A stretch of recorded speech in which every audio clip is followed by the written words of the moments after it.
Gusto mo bang bigyan ng milyon ang anak mo? Or pwede mo siyang gawing milyonaryo pagdating ng araw? Assuming na 10 years old ang anak mo, pwede mo siyang simulan sa Kaiser Long-Term Healthcare HMO 3-in-1 Saving Plan. Ito po yung lowest plan ng Kaiser ay Plan K45. Papakita ko po sa inyo.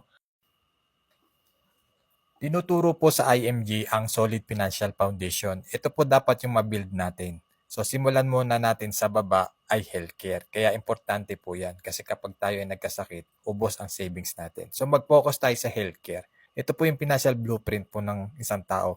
So healthcare, life protection or life insurance, death management, dapat maging zero ang ating utang, at emergency fund at investment. So, ayan po yung pagkakasunod-sunod. Simula sa baba hanggang pataas. So, start tayo sa baba, healthcare. So, gawing milyonaryo ang iyong anak na 10 years old o bigyan mo ng milyon ang anak mo. Pagdating ng araw, meron siyang financial protection. Ano po? Ito po ay Kaiser Long-Term Healthcare HMO.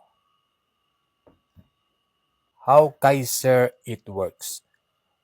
7 years na pag-iipunan, after nun, fully paid ka na, then aantayin mo na lang ang 13 years na waiting maturity. So, ang total po nun ay 20 years ang policy maturity or potential earnings. Ano po? Yun po yung sa Kaiser. Next, ito po yung mga mode of payment ng Plan K45 sa edad na 10 to 40 years old. Ito po yun, monthly premium, 2,647 or 88 per day. So, mag-ipon ka lang ng 88 per day, then kapag nakaisang buwan ka, meron ka ng pang-monthly na ipon o panghulog. Pwede rin mong piliin ng quarterly premium, semi-annual premium, annual premium, or spot cash. Then, ang pinaka-total contract price talaga ng Kaiser Plan K45 ay 185,288 pesos. So, pwede kang mamili ng mode of payment. Ano po, depende po sa iyong budget or sa iyong financial plan. Ano po. Then, may policy fee po tayo na 500 pesos every year sa loob ng 7 taon. Kung mode of payment mo ay monthly, and yearly po yun ay may kasamang 500. Hanggang 7 years lang po. Kung mag-spot cash ka, so, samahan mo ng 3,500 pesos. Total for 7 years na po yun.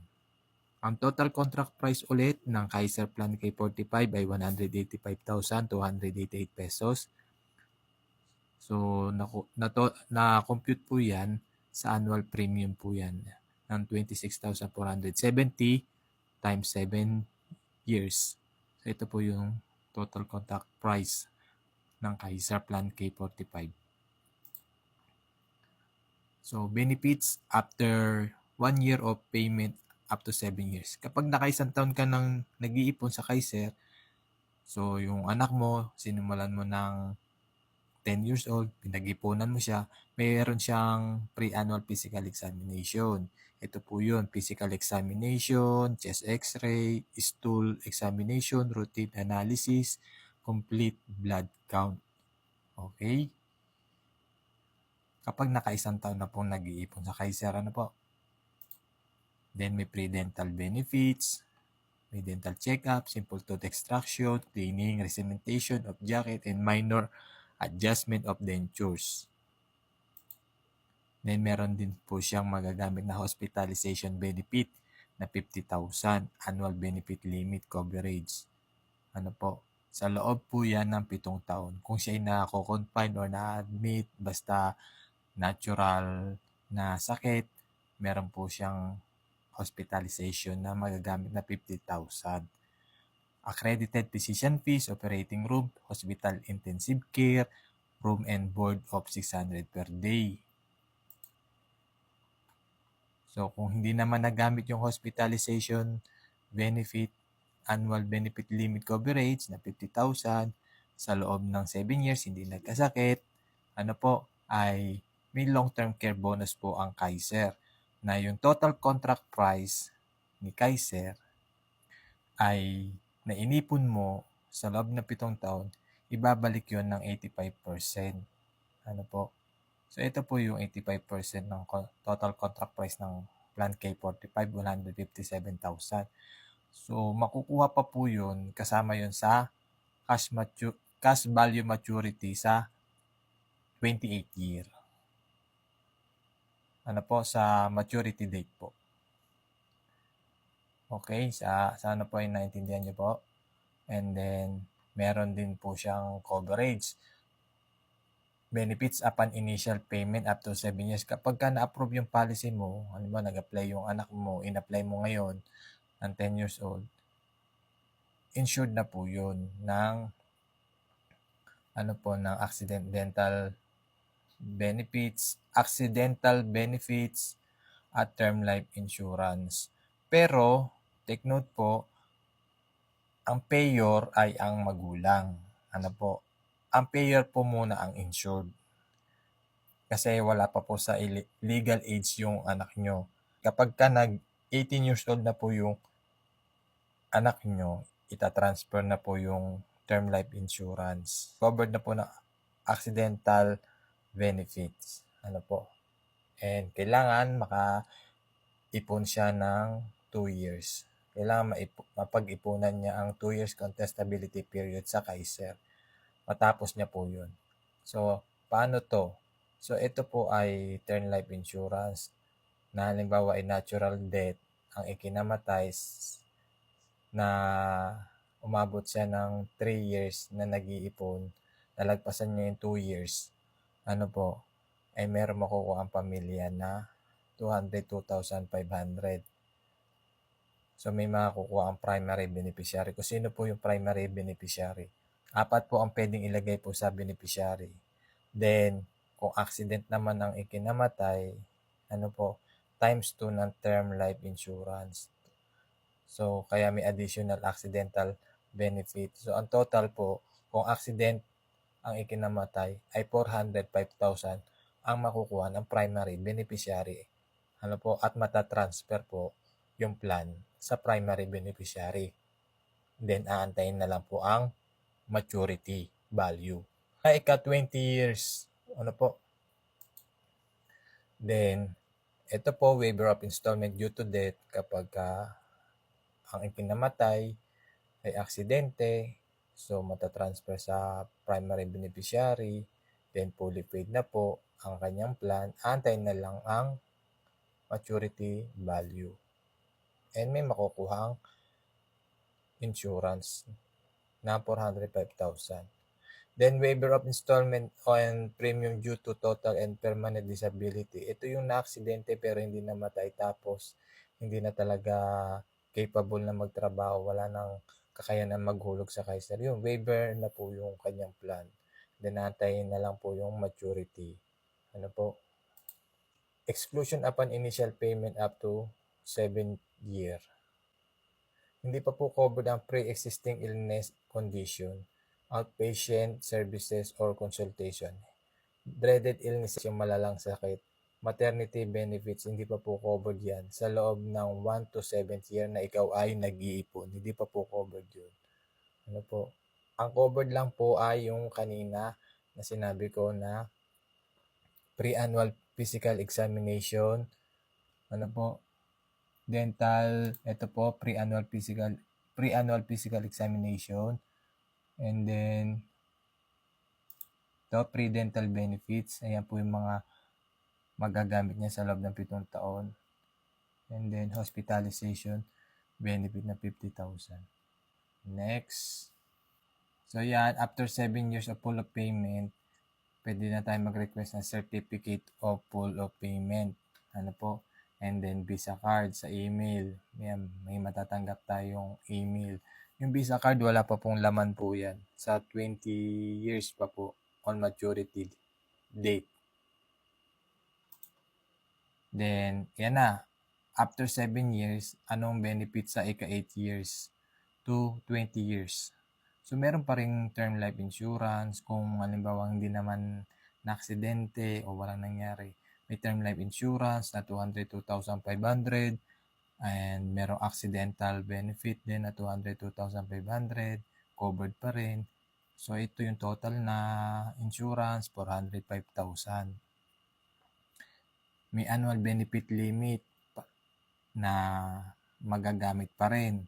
Ano po? So, for inpatient, yan covered pa rin. Outpatient, covered na po tayo. And then dental benefits and APE po ay discount na lang po yun. Maternity sa babae, maternity benefits yan, covered na. Starting 8 years to 28 years. Ano po? And then annual benefit limit, 10% accumulated yearly health benefit and accumulated yearly health bonus. So starting 8 years, doon na po lumalago yung ating savings. Ano po? Kasi naka-invest po yung ating savings na money sa mga mutual funds, stock market. Ano po? Yan. And then, yan. Sa 8 year to 28 year, may benefits pa rin. So, meron tayong 10% yearly health benefit na 4,500. Additional yearly health benefit na 121,387. May yearly health bonus o additional yearly health bonus na 200,888. 200,888. So, yan po. Kaiser na po ang nag-compute niyan. So, you'll receive yearly health bonus as long as the earnings per year, Kaiser, is not lower than 7%.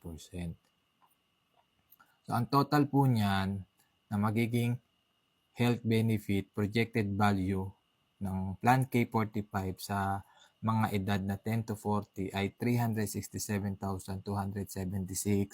So, ito po yung healthcare fund na magagamit. Halimbawa, na hospital, no, wag naman sana, ang bill ay 500,000. So, ito yung iso-shoulder ni Kaiser sa'yo o yung anak mo. And then, yung matitira, so yung PhilHealth na po ang bahala doon. Or kung ano man ay yung bulsa mo na ang sasalo ng labis na hospital bill. Ano po? At ito lang ang kayang i-shoulder ng Kaiser mo. Kasi ito lang yung plan na pinili mo. So, pwede pa tayong pumili ng mas mataas na plan. Ano po? Hindi lang itong lowest plan. Okay? So, sana po ay naintindihan. Then, benefits from 8 year to 28 year, inclusion and covered. So, yan, covered na po ang pre-existing illnesses. Yung mga sakit na ano po, sumisibol na sa ating katawan, yung meron na tayong diabetes, meron na tayong heart disease, meron na tayong arthritis, ano pa, meron na tayong sakit sa puso, kidney, yan, maganda. Tapos yung mga dreaded diseases, yung mga malalang sakit na, yung panghabang buhay na gamutan na sakit. Tapos maternity sa babae, yan, covered na po, starting 8 year to 28 year. And then, on maturity date or 28th year and onwards, yung life insurance and accidental death insurance until 28th year only lang po. Ngayon, kapag pumanaw yung plan holder, ano po, sa 21 years, 22 years, 23 years, ano na lang ang makukuha na pamilya, anong maipamamana? Yung cash value maturity ang pwede niyang iwan sa pamilya niya. Ano po? Ayan po ang makukuha o ito po yung pwedeng makuha ng plan holder sa 20th year onwards kung hindi siya nagkasakit o hindi naman niya nagamit yung healthcare niya. So, may makukuha ang plan holder. So, ito, long-term care benefit, guaranteed, may 45,000. Long-term care bonus, 157,500. Unused accumulated yearly health benefit projected value, 121,387. Unused accumulated yearly health bonus projected value, 200,888. Total unused accumulated yearly health benefits and bonus projected value is 367,276. So, ito po yung total ng healthcare fund. Ano po? Sa 20th year. At meron pa po yan. Kaiser na po ang nag-compute niyan. So ito po, meron kang long-term care benefit guarantee na 45,000. Meron kang long-term care bonus na 157,500. Ito po yung 85% na total contract price na hindi mo nagamit yung annual benefit limit mo na 50,000. Ano po, ibinalik sa ni Kaiser sa 20th year. Ito po yung 157,500. Ano po? Tapos meron kang unused accumulated yearly health benefits projected value na 121,387. Unused accumulated yearly health bonus projected value na 200,888. So pag pinag-plus-plus mo yan lahat, ano po, ito po yung cash value maturity o potential earning or projected value, total benefits na makukuha ng plan holder sa edad na 10 or to 40 years old. Yan po yan, para sa edad na 10 to 40 years old. Kaiser Plan K45. Ito po, ang lahat na makukuha nila. Assuming na 10 years old ang nag-start, siyempre, pag maaga at batang nag-start, mahaba ang pag-grow ng investment mo sa Kaiser. Pakikita ko po sa inyo. So, on maturity date or 28th year onwards, ito po ang pwede mong gawin sa maturity value mo. You have the option to full withdraw but your plan will be terminated also. Yan. Pwede mong kunin lahat pero wala ka ng Kaiser plan o wala ka ng healthcare, terminated na lahat, wala ka ng benefits. Next, you have the option to keep your money in your Kaiser investment and earn 10% annually. Pwede mong hindi kunin. Hayaan mo lang na mag-grow siya ng 10% annually. Kasi kung ang anak mo 10 years old tapos plus 20 years ang total Kaiser investment. So 30 years old na yun, anak mo nun. Then may trabaho pa yun, meron pa siyang short-term healthcare sa company. So posibleng hindi niya magamit yun. Kung hindi man siya magkasakit, so pwede niyang palaguin pa rin yung investment niya sa Kaiser. Then next is you have the option to withdraw yearly and the remaining fund will still earn 10% annually. Yan, pwedeng withdrawin niya yearly yung mga interest. Then hayaan niya lang mag-earn pa rin ng 10% annually. Withdrawin niya lang kung ano yung kaya niyang pwedeng gamitin na daily expenses. Ano po?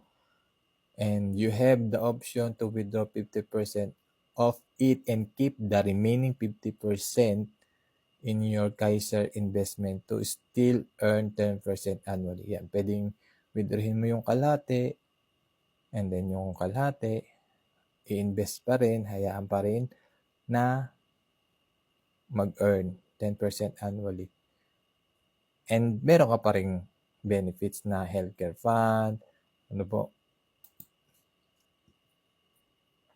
Ayan, assuming na 10 years old ang anak mo, nag-start ngayon. So projected value at age 60 and 65, assuming you are 10 years old now or yung anak mo, halimbawa. So pag dumating ng 60 years old, hindi naman nagamit yung healthcare fund niya, walang nangyari. Hinayaan lang niya na mag-increase pa, lumago pa. So projected value is 9,157,024. And then hinayaan pa niya na lumago pa. So kinip lang niya sa investment sa Kaiser kasi meron naman siyang business, meron naman siyang ipon, ano po, meron pa siyang retirement sa SSS or kung ano man. So umabot pa siya ng 65 years old. So yung anak mo na kinuhanan mo noon sa edad na 10 years old. So pagdating ng 65 years old, ito yung projected value niya. May 14,747,478. Ano po? So yan po. So pwede nyo nang bigyan ng milyon or gawing milyonaryo ang anak nyo sa edad na 10 years old kung sisimulan nyo ngayon. Ano po? Kahit hindi 10 years old, pwede namang 11, 12, 13, 14, 15, or basta hanggang 40 years old lang po ang Kaiser Plan K45. Ano po? So, pag bata nagsimula, pagdating ng 60, 65, mas malaki yung projected value. Pero pag 40 na, medyo mababa na to. Kasi, may edad na nagsimula eh. Ano po? Yun po ang advantage ng nag-iipon at nag-i-invest ng maaga. Mahaba po ang pag-grow ng pera mo kasi long-term investment po ang Kaiser. So, pwede nyo pong i-replay ito at i-save tong video na to. Okay po. Salamat po and sana po ay may natutunan kayo. So, pwede nyo itong i-share sa inyong pamilya, kapatid, asawa o kamag-anak or kaibigan. Ano po, sana po yung nakatulong to. So, pwede mo nang bigyan ng milyon or gawing milyonaryo ang iyong anak sa tulong ng Kaiser Long-Term Healthcare. Ito yung investment na pwede mong simulan o level 1 investment na pwede mong simulan ang Kaiser Plan K45 lowest plan para sa edad na 10 to 40 years old. So, kontakin mo lang ako para mag-guide ka namin at i-share mo na rin ito sa iyong pamilya at sa iyong kamag-anak, kaibigan, kapatid. Ano po, at makakatulong ang HMO. Ang HMO po ay transferable at ito po ay 7 years mo lang pag-iipunan. And then, fully paid ka na. Then, antayin mo na lang ang 13 years waiting maturity para sa iyong investment. Ano po? So, yun. Total 20 years ang maturity niya. So, yun. Protected ka na ng healthcare, ng life insurance, at investment. May peace of mind ka na.